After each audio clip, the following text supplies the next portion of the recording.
ചിലർക്കെങ്കിലും അത് മനസ്സിലായിട്ടുണ്ടാകുമായിരിക്കും.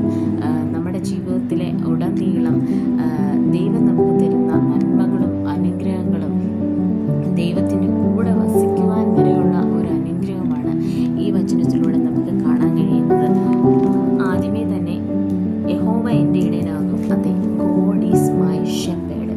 യഹോവ എൻ്റെ ഇടയനായതുകൊണ്ട് എനിക്ക് യാതൊരു കാര്യങ്ങളിലും ഒരു ബുദ്ധിമുട്ട് വരത്തില്ല.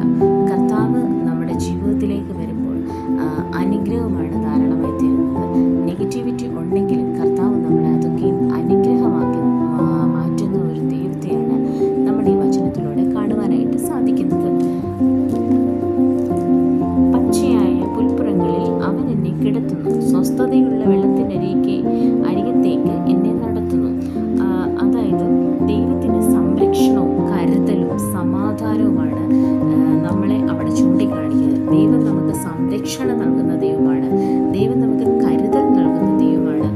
തന്നെയല്ല, സമാധാനം നമ്മുടെ ജീവിതത്തിൽ കൊണ്ടുവരുന്ന ഒരു ദൈവത്തെയാണ് ഈ വചനത്തിലൂടെ നമുക്ക് കാണുവാൻ കഴിയുന്നത്. അടുത്തത്, എൻ്റെ പ്രാണനെ അവൻ തണുപ്പിക്കുന്നു, തിരുനാമ നിമിത്തം എന്നെ നീതിപാതകളിൽ നടത്തുന്നു. അതെ, നമ്മളെ നീതിയുള്ള വഴികളിൽ നമ്മെ കൈപിടിച്ച് നടത്തുവാൻ ശക്തനാണ് നമ്മുടെ ദൈവം. അതാണ് ഈ വചനങ്ങളിലൂടെ നമുക്ക് കാണാൻ കഴിയുന്നത്. കൂരിരുൾ താഴ്വരയിൽ കൂടി നടന്നാലും ഞാൻ ഒരു അനർത്ഥവും ഭയപ്പെടുകയില്ല. നീ എന്നോടുകൂടെ ഇരിക്കുന്നുവല്ലോ, നിന്റെ വടിയും കോലും എന്നെ ആശ്വസിപ്പിക്കുന്നു. അതെ, കൂരിരുൾ താഴ്വരയിൽ കൂടി ഏത് ഇരുണ്ടതായ അവസ്ഥയിലും, ഏത് ഒറ്റപ്പെടുന്ന അവസ്ഥയിലും, അല്ലെങ്കിൽ മരണത്തിന് നിഴലിൽ പോലും കർത്താവ് നമ്മളെ താങ്ങുന്ന ഒരു കർത്താവാണ് നമ്മുടെ ദൈവം എന്നാണ് ഈ വചനത്തിലൂടെ നമുക്ക് മനസ്സിലാക്കാൻ കഴിയുന്നത്. ഏതൊരു ബുദ്ധിമുട്ടിൻ്റെയും ഭീതിയുടെയും ഭയത്തിൻ്റെയും ഒറ്റപ്പെടലിൻ്റെയും നടുവിൽ കർത്താവ് നമ്മെ താങ്ങുവാനായിട്ട് കൂടെയുണ്ട്. അതാണ്, ഞാൻ നിന്നെ ഒരു നാളും കൈവിടുകയില്ല, ഉപേക്ഷിക്കുകയില്ല എന്നും ഈ ബൈബിൾ നമ്മെ പഠിപ്പിക്കുന്നുണ്ട്. സോ കർത്താവിൻ്റെ കരം അത്രയ്ക്ക് സപ്പോർട്ടാണ് കേട്ടോ. എല്ലാവരും കർത്താവിനെ സ്നേഹിക്കുന്നത് പോലെ ദൈവം നമ്മൾ സ്നേഹിക്കുന്നതിനേക്കാളും അധികമായിട്ടാണ് കർത്താവ് നമ്മളെ സ്നേഹിക്കുന്നത്.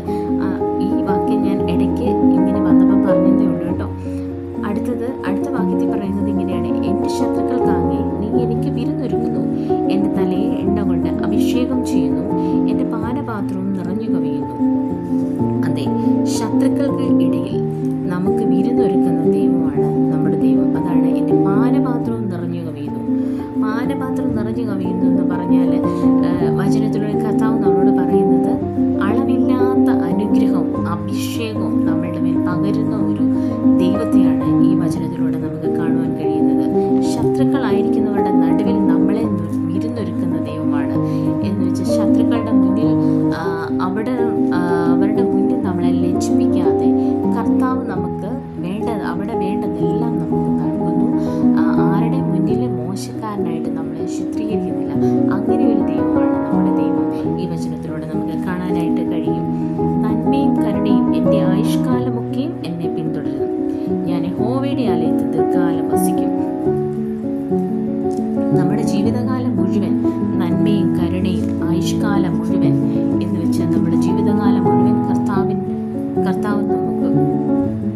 കർത്താവിനോട് ചേർന്ന് തിന്നാൽ നന്മയും കരുണയും ജീവിതകാലം മുഴുവൻ നമ്മളെ പിന്തുടരും. യഹോവയുടെ ആലയത്തിൽ, നമ്മൾ കർത്താവിൻ്റെ ആലയത്തിൽ ദീർഘകാലം വസിക്കും. നമ്മൾ കർത്താവിനോട് കൂടെ ചേർന്നൊരു ജീവിതം ഉണ്ടാകുമെന്നാണ് പറയുന്നത്. നമ്മുടെ പ്രത്യാശ എന്നല്ലേ കർത്താവിനോട് കൂടെ ജീവിക്കുക എന്നുള്ളതല്ലേ. ഈ വചനങ്ങൾ നമ്മളെ